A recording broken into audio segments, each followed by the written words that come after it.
नमस्कार, मैं उपेंद्र कश्यप और अब आप देख रहे हैं fourth views, Bihar politics, Indian politics, राजनीति का बेबाक विश्लेषण।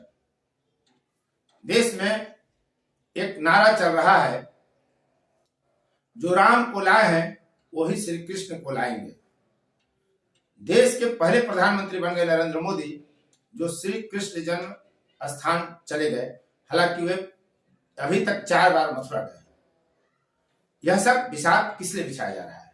नरेंद्र मोदी ने कहा कि देश जब आजाद हुआ तो जितना महत्व ब्रज क्षेत्र को मिलना चाहिए था उतना महत्व नहीं दिया गया, क्योंकि जिनके हाथ में सत्ता थी वो सनातन संस्कृति, सनातन परंपरा, हिंदू धर्म को लेकर बहुत सहज नहीं थे। उनके प्रति सरल भाव उनका नहीं था। सीधा सीधा उनका कटाक्ष कांग्रेस पर था। मुस्लिम तुष्टीकरण की ओर उनका इशारा था। इससे यह साफ संदेश मान लिया गया है कि 2024 के लोकसभा चुनाव में भाजपा फिर एक मंदिर का मुद्दा ही लेकर आएगी। देश में जब जाति जनगणना का मुद्दा उछाला जा रहा है, जातिवाद को बढ़ावा मिलेगा या जातिवाद खत्म होगा, विमर्श यह नहीं है। विमर्श है कि जाति जनगणना अगर देश में हो जाए तो सारी समस्याओं का अंत हो जाए। राहुल गांधी ऐसा ही कह रहे हैं, नीतीश कुमार, लालू यादव सभी इसी प्रयास में लगे हुए हैं। तमाम नेता इस देश में, भारत के जो हैं भाजपा के विपक्ष में, वे सभी लोग चाहते हैं कि देश में जाति की गणना हो जाए तो समस्याएं खत्म हो जाएंगी। पहले क्यों नहीं किया गया, इस पर कोई नहीं जा रहा। जब जाति की बात आएगी तो धर्म का ही मामला उठाया जाएगा, यह तय है। जब धर्म का मामला उठेगा तो सामने वाला जाति का ही मुद्दा लेकर आएगा। इसलिए कि धर्म की राजनीति जहां भाजपा को सूट करती है, वहीं जाति की राजनीति गैर भाजपा दलों को सूट कर रही है फिलहाल। पहले भले ही मामला दूसरा हो, आज की स्थिति यही है। भाजपा की ओर से नरेंद्र मोदी जाते हैं मथुरा में श्री कृष्ण जन्म स्थान पर और यह सवाल उठाते हैं, तीखी आलोचना करते हैं। संदेश साफ है कि 2024 के चुनाव में श्री कृष्ण जन्म स्थान का मुद्दा बड़ा मुद्दा बनेगा। 2019 के चुनाव में रामलला थे और बैतरणी पार कर गए भाजपा वाले। नरेंद्र मोदी की सरकार 2009 की अपेक्षा अधिक सीटों के साथ बनी। तो आने वाले दिनों में नरेंद्र मोदी की तरफ से, भाजपा की तरफ से यह लगातार कोशिश होगी। और अभी तो फरह में राष्ट्रीय स्वयंसेवक के मोहन भागवत भी जाने वाले हैं। तो कुल मिलाकर भाजपा की राजनीति यही है कि 2024 में तमाम विपक्ष के राजनीतिक खिलाड़ियों को अपने पीछ पर लाया जाए और भाजपा की पीछ स्वाभाविक रूप से धर्म का ही मुद्दा बनेगा। धार्मिक पीछ ही भाजपा खेलेगी, वहीं सबको क्रिकेट खिलाने के लिए बुलाया जाएगा। लेकिन दूसरी तरफ जो गैर भाजपाई राजनीतिक दल हैं, जो राजग के खिलाफ हैं, वे धर्म की पीछ पर जाने से परहेज करेंगे। इन प्रकार सारा प्रयास वो करेंगे, इसके लिए सारी रणनीति बनाएंगे और इसी रणनीति का एक जाति आधारित जनगणना का मामला है। भाजपा श्री कृष्ण को जब आगे लेकर आ रही है उस मुद्दे को,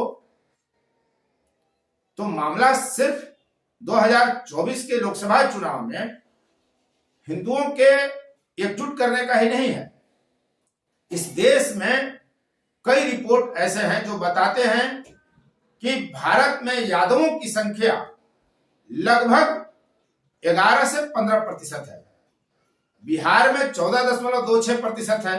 तो उत्तर प्रदेश में 2001 में गठित हुकुम सिंह पैनल की जो रिपोर्ट आई थी उसके मुताबिक उत्तर प्रदेश में यादवों की संख्या 9 से 11% हो सकती है। हरियाणा में भी बड़ी संख्या में यादव रहते हैं। हरियाणा में लोकसभा की 10 सीटें हैं, बिहार में 40 सीट है और उत्तर प्रदेश में 80 सीट है, यानी 130 सीट। तो सिर्फ 3 प्रदेशों में ही ऐसे हैं जिन प्रदेशों में यादवों की बड़ी भूमिका है। यादवों का वोट एकजुट माना जाता है, एकजुट पोलिंग होती है और इनके साथ मुस्लिम समुदाय जब जुड़ता है तो ये लगभग अजय की स्थिति में आ जाते हैं। काफी ताकत उन दलों की बढ़ती है जिनका आधार वोटर यादव है और साथ में मुस्लिम समुदाय जुड़ता है। बिहार में राजद है, उत्तर प्रदेश में आप देख लीजिए अखिलेश यादव की पार्टी है।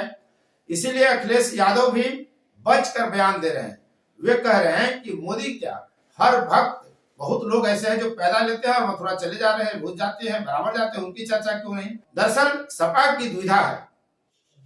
वो श्री कृष्ण जन्म स्थान का जो भाजपा का मुद्दा है उसका विरोध नहीं कर सकती है सीधे, और दूसरी तरफ खुलकर समर्थन भी नहीं कर सकती है।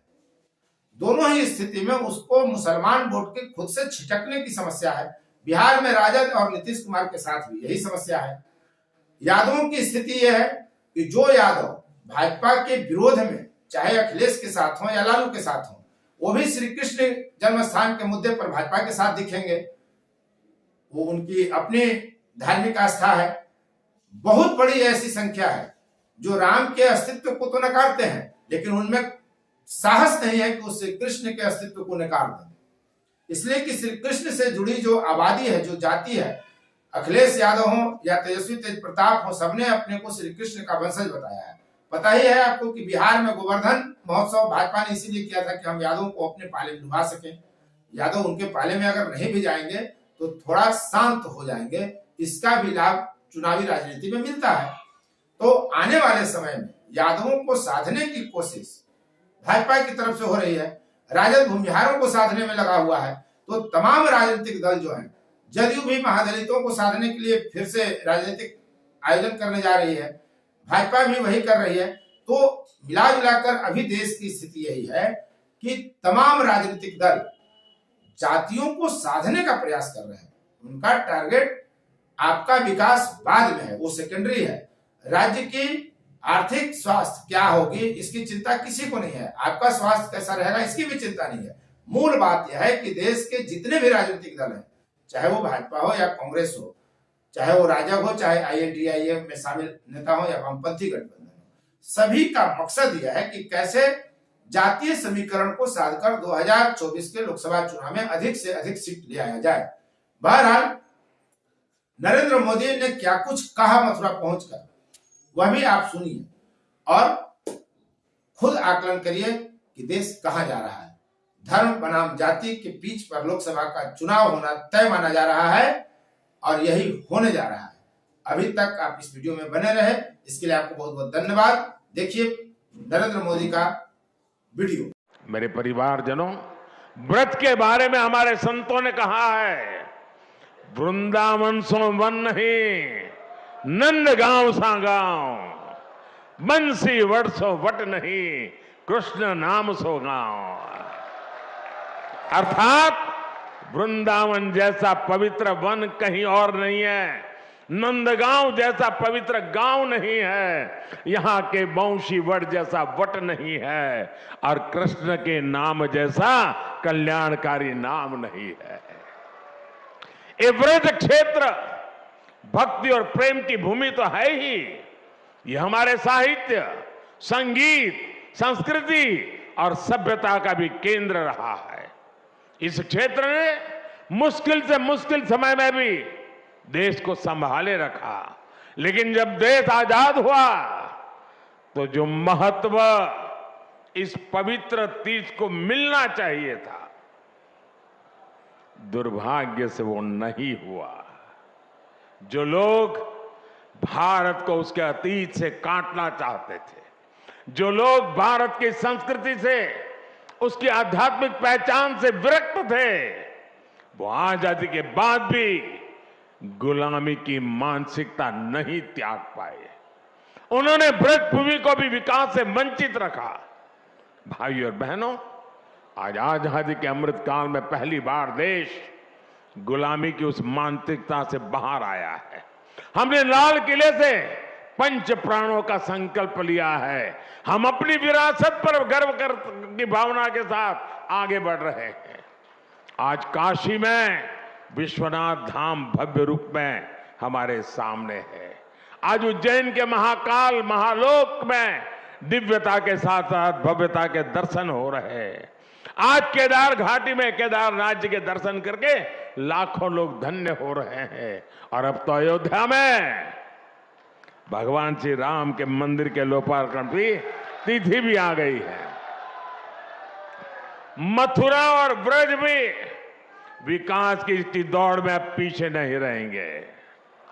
वो दिन दूर नहीं जब ब्रज क्षेत्र में भी भगवान के दर्शन और भी दिव्यता के साथ होंगे।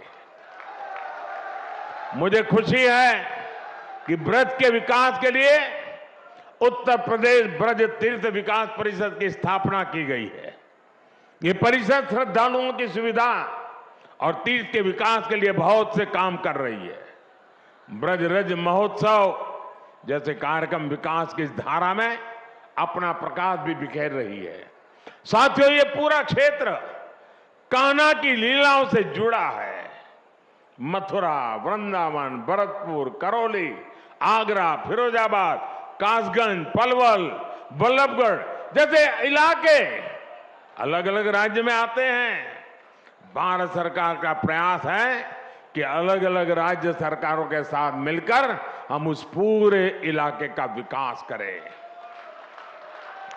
मेरे परिवारजनों, आज के इस अवसर पर मैं भारत भूमि की एक और विशेषता का जरूर जिक्र करना चाहता हूं।